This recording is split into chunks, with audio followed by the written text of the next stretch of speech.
Al-Quran dinamakan Al-Furqan kerana Al-Quran lah yang membezakan di antara yang hak dan yang batil, yang benar dan yang salah.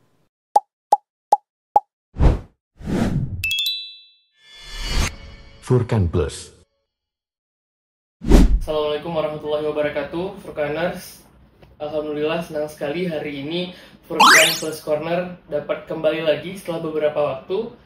Dan di comeback kali ini sangat spesial sekali karena kita kedatangan narasumber yang sangat luar biasa, narasumber yang sangat spesial karena datang jauh-jauh dari Malaysia. Dan beliau merupakan tokoh penting Malaysia, tokoh pejabat Malaysia, yaitu Menteri Besar Kelantan atau Gubernur Kelantan. Selamat datang Yang Mulia Datuk Panglima Perang Ustaz Datuk Haji Muhammad Nasruddin bin Daud. Selamat datang Datuk, terima kasih sudah menyempatkan waktunya untuk berhadir ke RTQ Al-Furqan Banda Aceh. Dan tadi Deva sudah melihat sedikit Datuk ketika Datuk berkeliling bersama tim dari RTQ Al-Furqan. Terlihat wajah Datuk memancarkan ekspresi berseri-seri, memancarkan ekspresi bahagia dan ada sedikit haru Datuk. Mungkin boleh diceritakan Datuk bagaimana tadi kesannya saat melihat RTQ Al-Furqan Banda Aceh. Berziarah ke Aceh ini diberi ruang dan peluang untuk sama-sama bersama rombongan datang ke Al-Furqan ini, pusat hafazan Al-Quran yang diwakafkan oleh Pak Dr.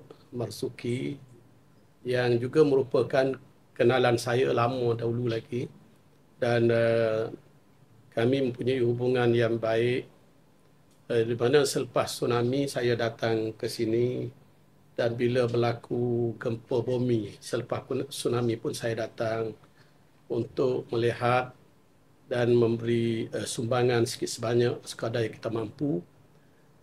Dan saya melihat usaha yang dilakukan oleh Pak Dr. Marzuki ini satu usaha yang mulia, mewakafkan rumahnya untuk hafazan Al-Quran dan dinamakan Markaz Al-Furqan. Benar. Al-Furqan ini disebut dalam Quran, dan Al-Furqan ini salah satu daripada nama Al-Quran. Kenapa Al-Quran dinamakan Al-Furqan? Quran ini ada banyak nama. Di antaranya Al-Furqan yang saya nak sebut ni, sebagaimana firman Allah Ta'ala, Tabarakalladzi nazzala al-furqana ala 'abdihi liyakuna lil 'alamin nadhira. Summiya furqanan li'annahu farraqa bainal haqqi wal batil. Al-Quran dinamakan Al-Furqan kerana Al-Quran lah yang membezakan di antara yang hak dan yang batil, yang benar dan yang salah.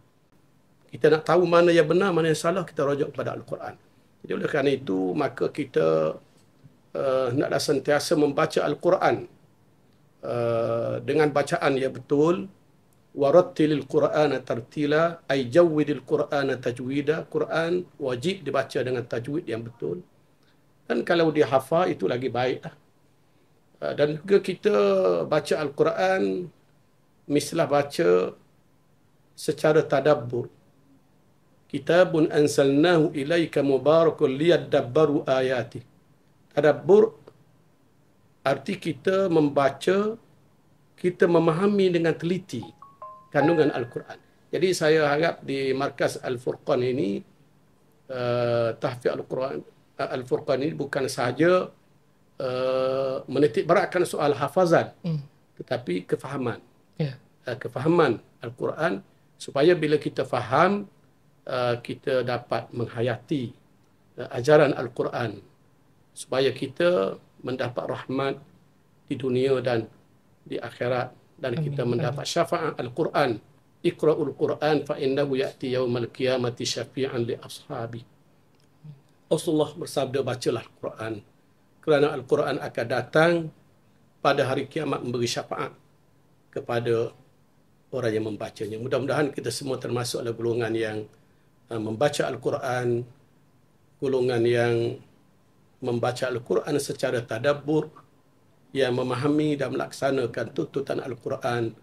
Seterusnya kita diberi kebahagiaan di dunia dan balasan yang besar di akhirat serta mendapat syafaat Al-Quran. Sekian, wassalamualaikum warahmatullahi taala wabarakatuh. Waalaikumsalam warahmatullahi wabarakatuh.